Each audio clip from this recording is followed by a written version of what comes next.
Welcome. I'm Teresa Nelson of the League of Women Voters of Oakland. The League is a trusted, nonpartisan political organization which encourages informed and active participation in government. We neither support nor oppose any political party or any candidates. Thank you for joining us this evening. Tonight's session will be taped and will appear online and on KTOP.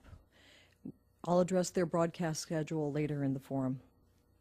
This forum will give you the chance to meet all of the candidates running for the position of School Board Director in District 1.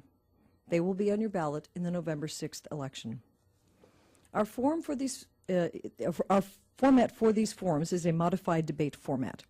Each candidate will be given 1.5 minutes for an opening statement, and the order of speaking has been determined by a lot drawing. During the opening statements, volunteers from the League of Women Voters of Oakland will collect written questions submitted by the audience. The questions will be given to question sorters who will sort them to ensure that a wide variety of issues will be covered. Due to our limited time, we will probably not be able to ask every question that is submitted.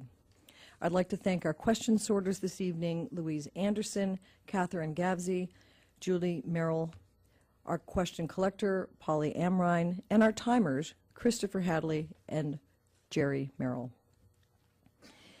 Each candidate will answer each question and will have 1 minute to respond.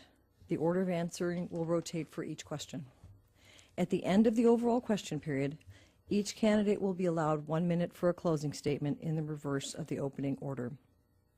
The League, in the interest of fairness and the equal allocation of time, requests that all answers be timed and the time limits will be enforced. The timekeepers will signal candidates with a yellow sign marked 30 seconds and a red card when the speaker's time has expired. During the question and answer period, please do not respond with clapping, comments, or other noises to the candidates' answers to the questions. You may, of course, respond to their closing statements. This would also be a good time for you to silence any devices you may have with you this evening. Now, let me introduce the candidates for School Board District Director 1, in the order in which they will be speaking. First is Tirce Pecot, and second will be Jody London. The first opening statement will be made by Ms. Pecot. Ms. Pecot. My name is Tirce Pecot, and I'm a candidate for the Oakland School Board in District 1. I'm a parenting grandmother that has 4 grandchildren who are currently attending Oakland Public Schools. I have 30 years of experience with working with children, 25 years of hands-on involvement with children and students throughout the city of Oakland. I've participated in volunteering my services in this community by working at various schools. I've also sat on the vice chair of the parent-teacher committee, working with the president of the, oh my goodness, parent-teacher council. I'm sorry, SSC, I called it the SSC, but the school site council. I've done other various projects in Oakland through an Oakland nonprofit organization where I founded and established a youth program for our summer programs for our children. I've also founded programs that help people that were in need of recovery, which in fact led me to working with the municipal court system, and then led me in partnership with other various organizations that work through the court system. I've dedicated my entire life to helping those that are in need.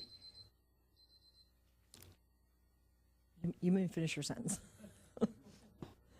And I'm currently running for Oakland School Board. Thank you. Thank you, Ms. Pecot. Ms. London. Thank you, and thank you to the League of Women Voters for hosting this forum on a night when we're up against the President of the United States. My name is Jody London. I'm running for school board in District 1. I'm the incumbent. It has been my honor and my pride to serve for the past 4 years representing Oakland's 1st District. I have served since September of last year as the president of the Board of Education, a position to which I was elected by my peers. I'm a parent of 2 children who attend middle school. They attend our neighborhood middle school, which is Claremont. Go Knights. And I'm running on my record of success in starting to turn Oakland Unified around. We adopted in June of 2011 a very ambitious strategic plan, and I need one more term to make sure that I institutionalize and am able to see through the initiatives that we have launched in the past several years. We're focused very much on academic achievement. We have many award-winning schools in Oakland, and we have many schools that need to do more to serve all children equitably. We've established the first department in the country focused on the achievement of our African American male students. We're focused on making our high school curriculum more relevant to careers and college, and we're looking at literacy across the board. Oakland is a full-service community school district. That's our goal. We have 15 school-based health clinics in our high schools and middle schools. We are a leader in the green building industry with the bond money that the voters have been so generous to provide to us. Professionally, I'm a consultant in the energy world, and I represent local governments and nonprofits before state regulatory agencies. Thank you, Ms. London. Now we'll move into the audience question period, and those in the audience may continue to provide questions as we go into the questions here. Ms. London will be the first to respond, and you'll have 1 minute for each of these questions. Our first question: not all of our students will attend a college or university.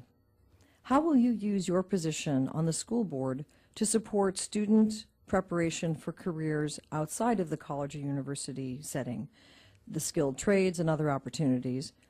And what organizations would you encourage the district to partner with to this end? Ms. London. Thank you. I talked earlier about our linked learning initiative. Oakland is one of 9 districts in the state of California that's participating in a program through the Irvine Foundation, where we're looking at how to take the academy partnership programs in our schools and do more to make the curriculum relevant to children. So there's a range of issues that children can study. And we are bringing in business partners from across the city and from academia to help us focus on what is it that kids need to know when they go into a career in this industry. At the middle school level, we have kids doing career exploration work, starting to think about what they want to do. There are a number of community-based organizations who we partner with already in this work, and there are more that we should be working with and can continue to build relationships with. I'm thinking in particular of our partners in the Building Trade Council, an organization I'm pleased to say that has endorsed me, and to do more to build up the shop opportunities that have been taken away across the country. Thank you, Ms. London. Ms. Pico. Hi. Well, what I would like to say about that is when I look at the dropout rate, and I look at so many children that are not even making it through high school, that's an area that I would be more or less focusing on, that area, because in order for a child to achieve a successful job, they first have to be educated. And the way the education system is set up at this current point, we have lack of programs to help our students to advance. We have a lot of needs that are not being met by this district at this current time. And I don't know, because this is my first time running for office.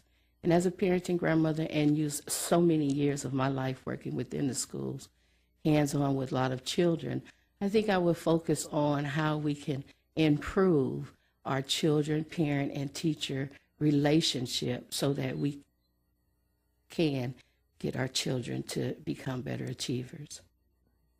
Thank you, and we'll begin then with you, Ms. Pico, for the next question. Why should people who do not have children in the schools care about this school board election? Because apparently they care about children.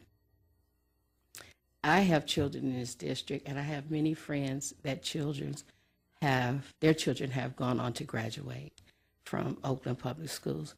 But when you have a great interest in the welfare of our country, of our nation, and what is to become of it, and the city of Oakland, you have to look at the areas and the issues that are most and vitally important to us, and that's educating our children. And so people that don't have children still are concerned about the welfare of what will happen to the city of Oakland. So I think, in fact, that is an area where it's why people that don't have children are still interested in our education. Thank you. Ms. London.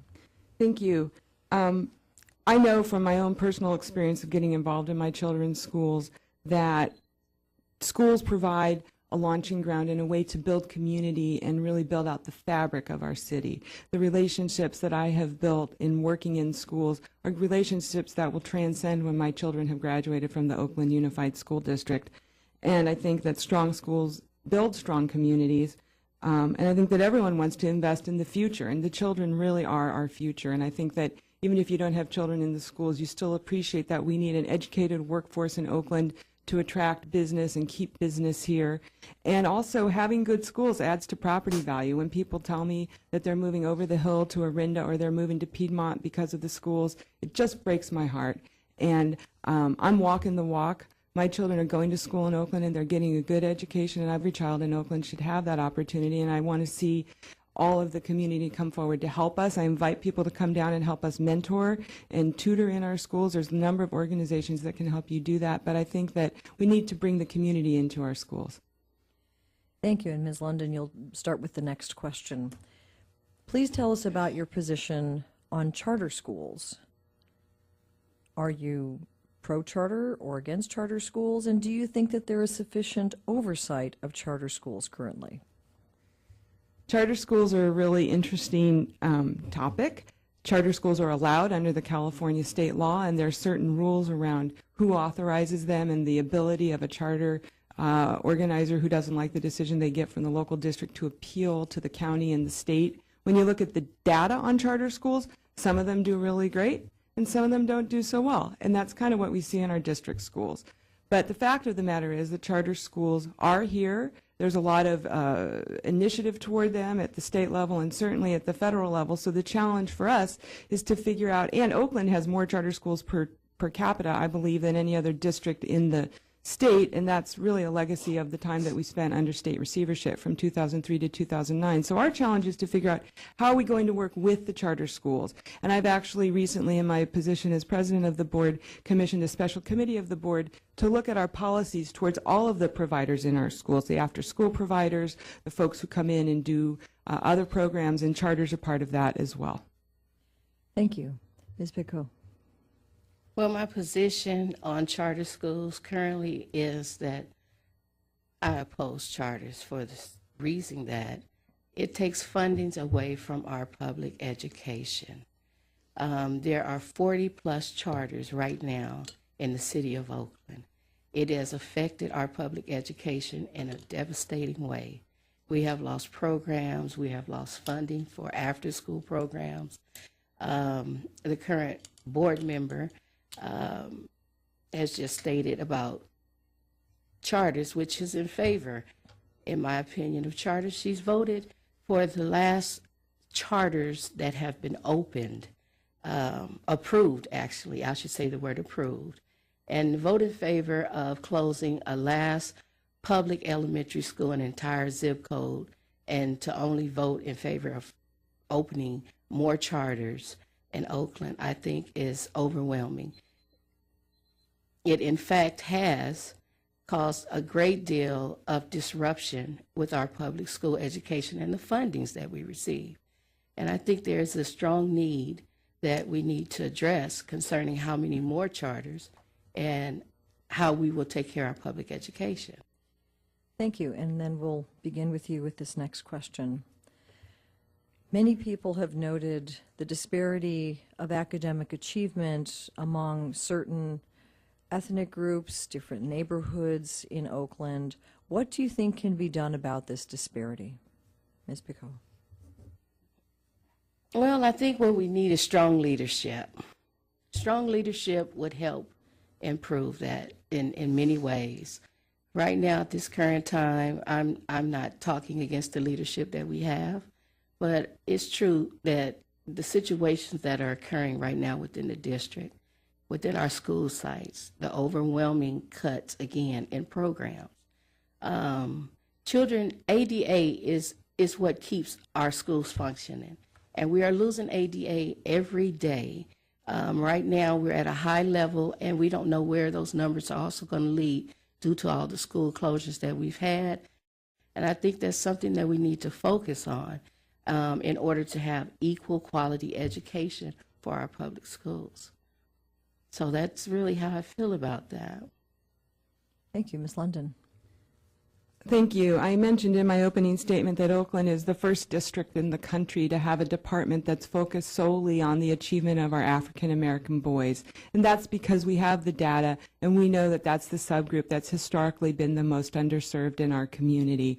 We have a very strong commitment from this board, the current Board of Education, and certainly from our superintendent, that we are going to continue to serve all children and to focus resources where they are most needed. I want to note that our current superintendent is entering his 4th year, and that's probably the longest serving superintendent in a generation in Oakland. And that kind of stability is really beginning to make a difference, I think, in the quality of our schools. But getting back to your question about the disparity of academic achievement, I think I also want to continue with our focus right now on literacy and making sure that children are learning across the board how to integrate reading into the work that they're doing. We're preparing for the initiation in 2014 of the Common Core state standards that are going to require kids to think more creatively and get away from just bubbling in tests.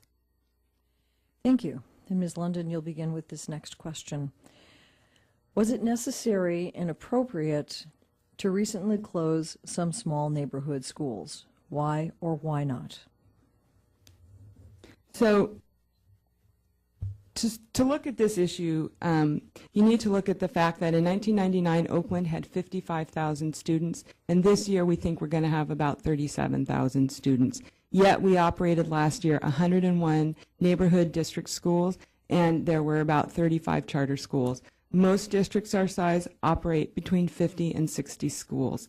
And when I meet people from other districts, they say, how can you guys operate so many small schools? Then you need to look at the fact that over 80% of our budget comes from the state. And in the past 4 years, K-12 education has been cut by $18 billion with a B. In Oakland, we've seen about 25% of our general fund go away. We just don't have that money anymore. So we can no longer afford to have very small schools. When the board went into that portfolio management process last fall, just about a year ago, we had a set of criteria. There were a number of things that we looked at as we moved into that decision.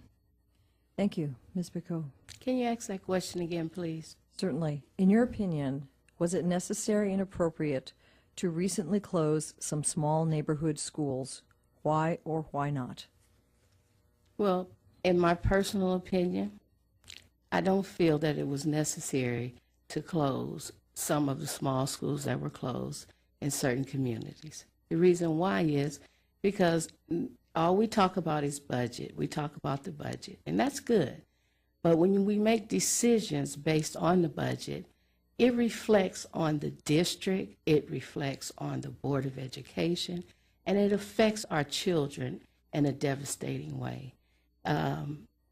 When you're constantly voting in favor of opening charters and leaving certain communities that have small schools where they have close parent and teacher relationships, and you separate them and displace them in other communities, which in fact causes chaos, in my opinion, it should have been reconsidered. That's why I feel that it should not have been done. And the fact that they save is stated. They would save $2 million. That's actually only a percentage of the budget in which they have to use per year. That's not enough money to say that these children can be, oh, I'm so sorry. Okay. I am so sorry. No problem, no problem. Thank you. So we'll let you start then with the next question. Okay. Take it in. How will you support the recruitment and retention of qualified and experienced teachers in Oakland public schools? Well, I don't know how to exactly answer that question. That's a little difficult for me to say. I've never served as a board member. I've worked in a lot of school sites, but as far as experience in certain areas, I will have to learn just like any other person that has run in an election and sought to be a board director. But in any way that I could be of help, I feel I would look into those areas and keep those in mind, how I can be of some help in those areas. Thank you. Thank you. Ms. London. In the process of developing our strategic plan, we instituted 14 task forces, and one of them was a task force on effective teaching. That task force is continuing to meet, and we have done a lot of work to empower our teachers and give them more ability to direct their work. So our teachers meet regularly, weekly, in professional learning communities where they can learn from one another.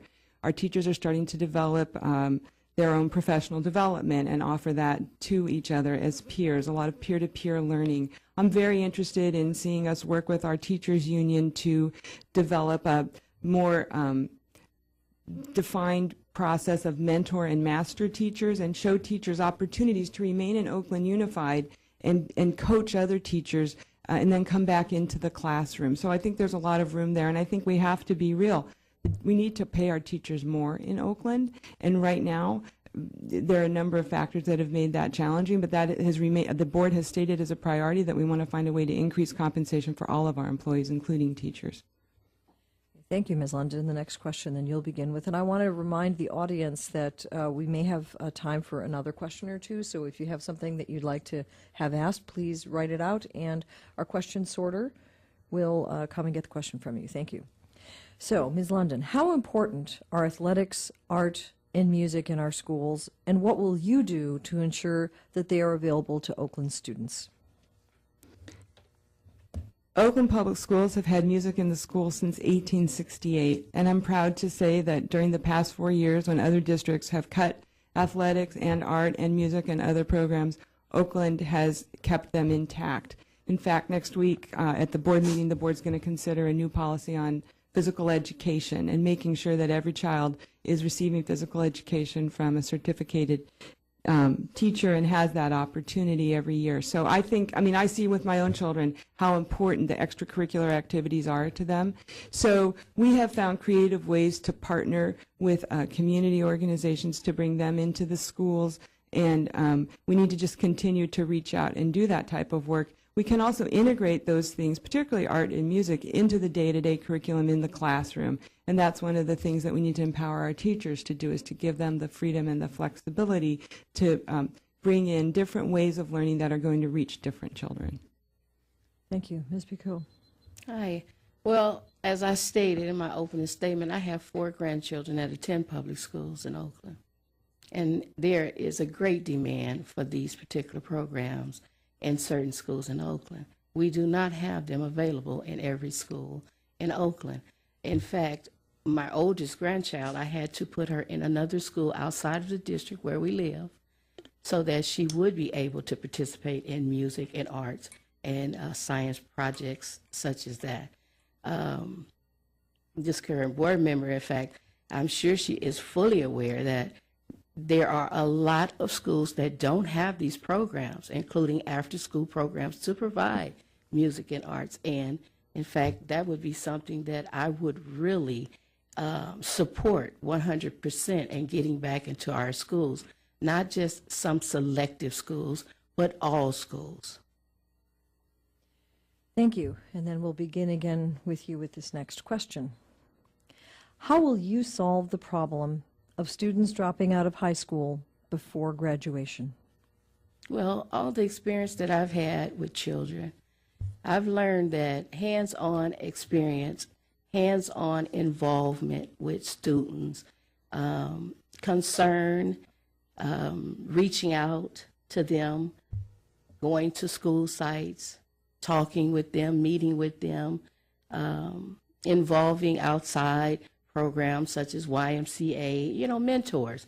They come in to actually sit down and walk through the things about life and how important education is.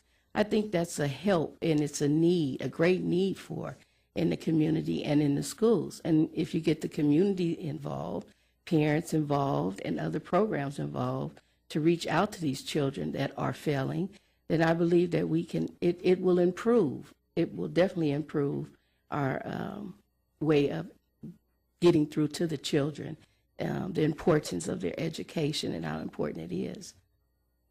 Thank you. Ms. London.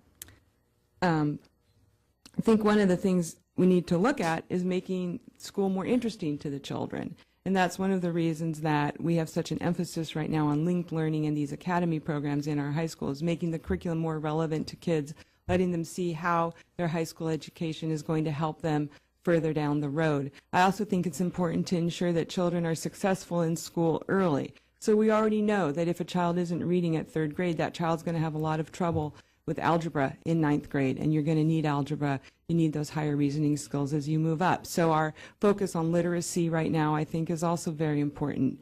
When the data comes out from the state later this month, it's just starting to trickle in. We're going to see that the pass rate for the California High School Exiting Exam in Oakland is actually exceeding the state average this year. Still not where it needs to be, but we're definitely making progress and moving forward.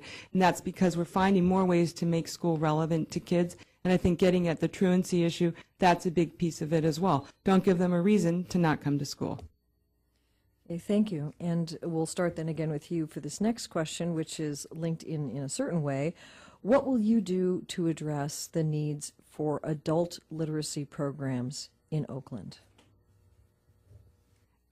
Oakland Unified offers GED programs for students who need to pass a GED class, and we also have family literacy programs that are focused on helping parents learn the literacy skills that they need to help their children at home. One of the very sad side effects of the state budget crisis has been the fact that the state for several years now has said adult education funding, which used to be flexible, which used to be a statutory thing and you had no flexibility with, it's now flexible. And by the way, we're giving you less money next year. And that put the board in the very difficult position of having to decide whether we were going to prioritize continuing programs for adults, not all of which were directly relevant to the K-12 curriculum, and fulfilling our core mission of educating children from the preschool age through high school. And that's where we have made the decision. But I do think that there's more we can do in partnering with groups to bring back those services, and the district has started that process. Thank you. Ms. Bicco.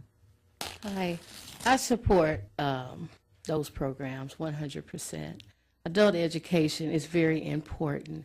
We have a lot of young parents, as we know, that do not finish on time.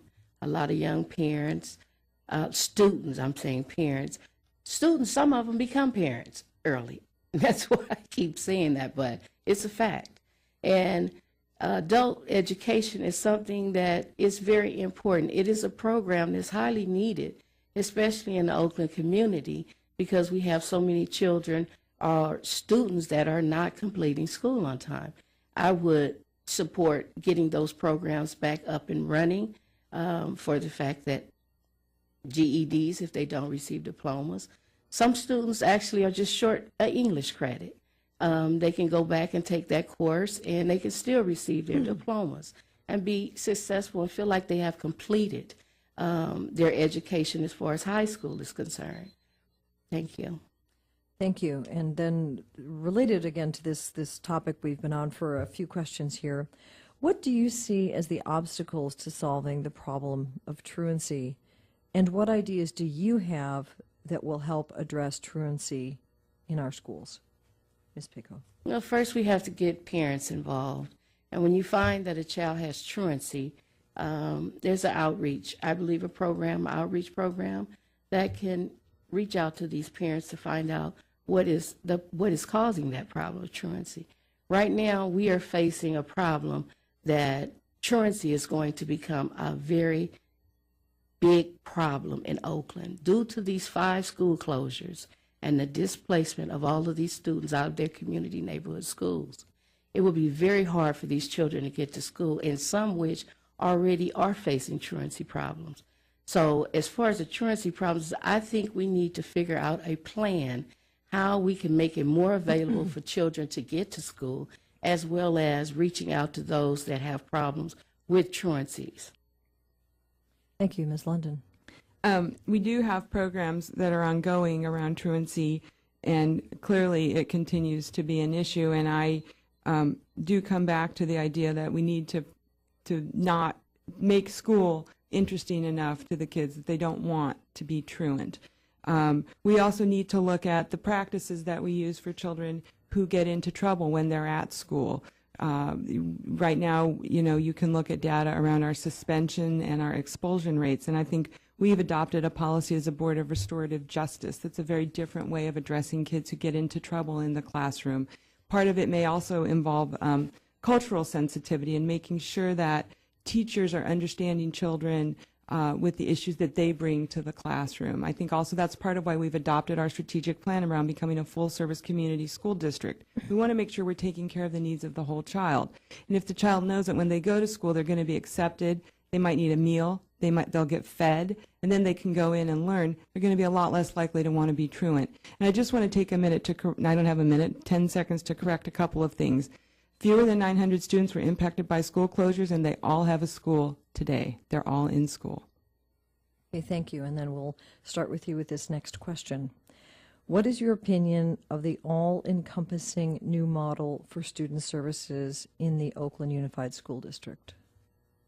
I'm going to assume that this question is about the full-service community school district, which is our strategic plan. I believe it is, yes. And I'm very supportive of it. I was part of it was a unanimous adoption by the Board of Education to move forward with this model.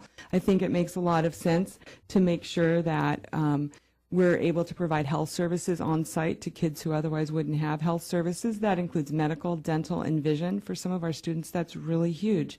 I think it's really important that we are looking at all of the opportunities that we have for children, bringing in partners to help them. And I think that schools as places where the community feels welcome is very important as well. So we have a very ambitious plan that we'd like to implement with our Nutrition Services Department that would include reworking the way we deliver food in the schools and turning some of our schools into community kitchens so that the community can come in and use them. I think these are all appropriate places for education to be. Thank you. Ms. Pico. Well, I totally agree. This is one time I will say I totally agree with her. Those plans I support 100% as well. They are actually something that we need within our school system to help our children as far as the nutrition programs and things of that nature.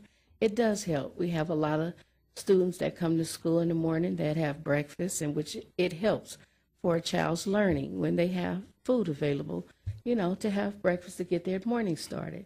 So, of course, I would agree and support 100% in what Mrs. London is saying. And that is something, I mean, she said it all on that. So I support that 100%. We both agree that is something that is a good plan. Thank you. And then this next question, you can begin. Do you believe that there are enough counselors in our schools? And if not, what can be done to put more counselors in the schools? Ms. Pico. Well, in fact, from my position right now, I don't know the answer to that question. And I'm going to be honest with you. I'm an honest person. I don't jump out and just answer questions and say the things that I think I should say. I tell you what I know, what I have knowledge of. I am not fully knowledgeable about that. So I'm going to go ahead and let my opponent answer that question. How about that? Okay, Ms. London.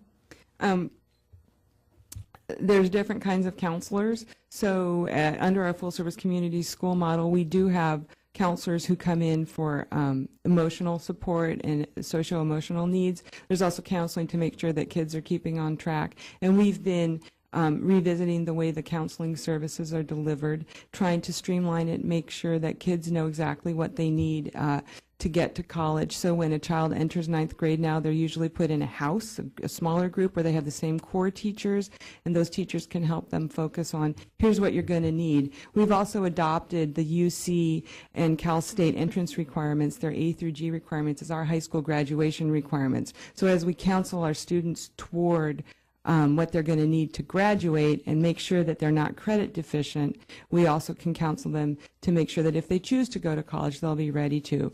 But I do think that there has been some impact from the state budget crisis on the number of counselors that we and many other districts have been able to keep.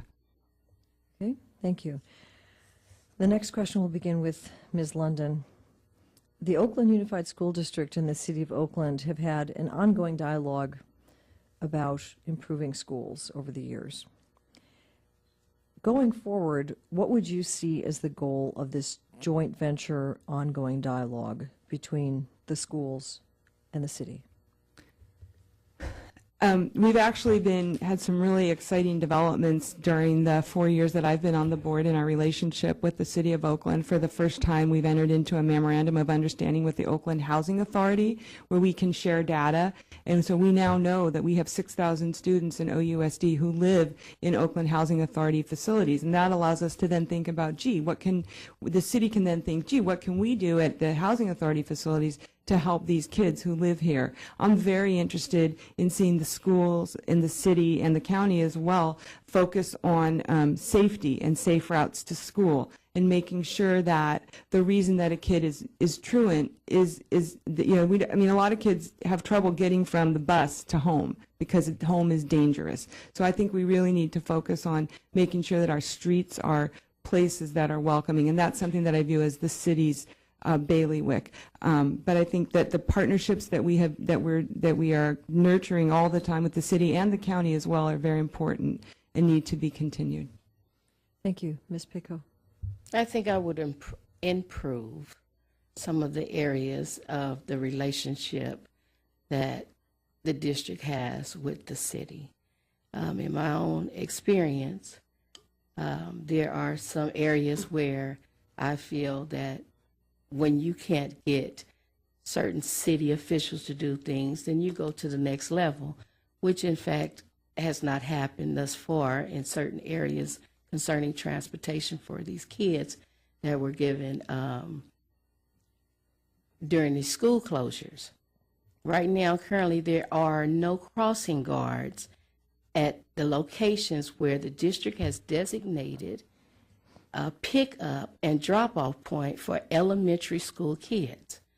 Because the schools are closed does not mean the kids are still not in that community. And that should have been addressed.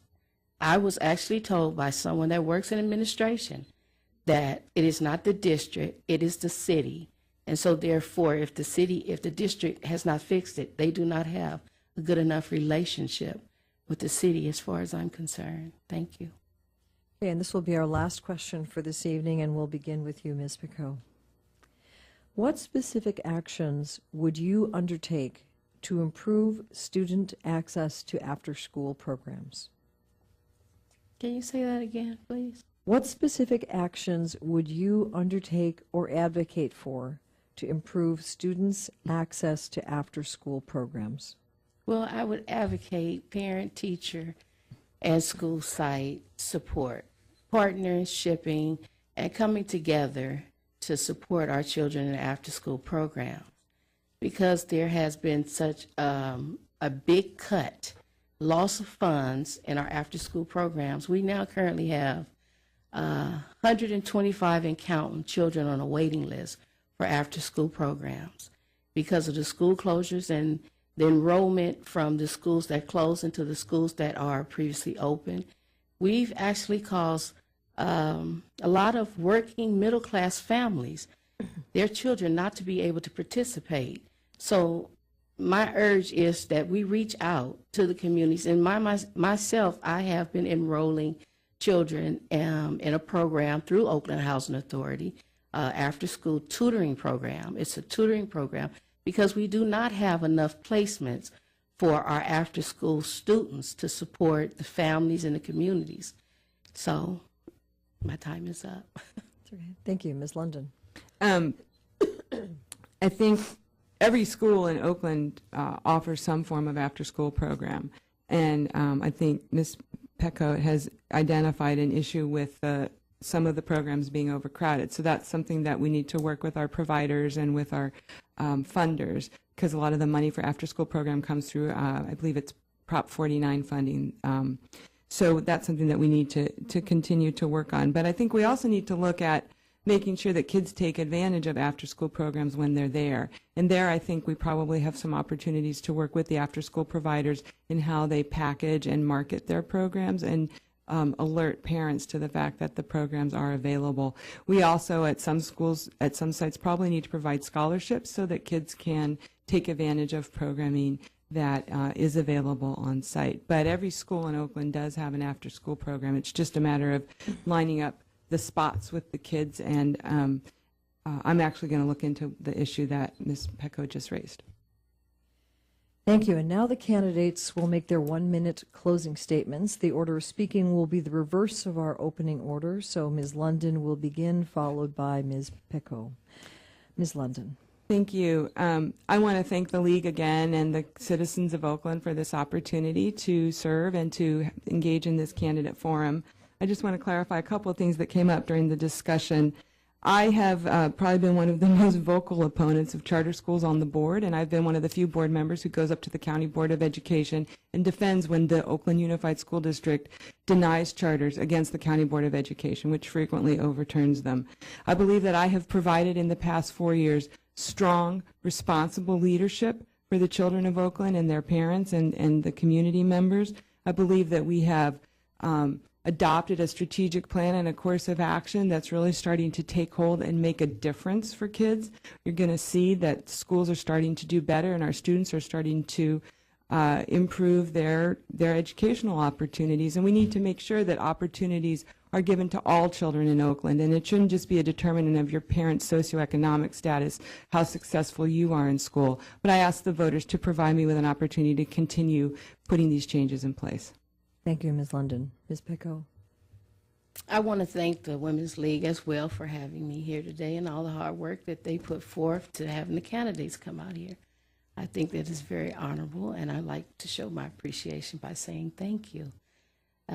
As for the things that my opponent has just said, I would like to make comments on that.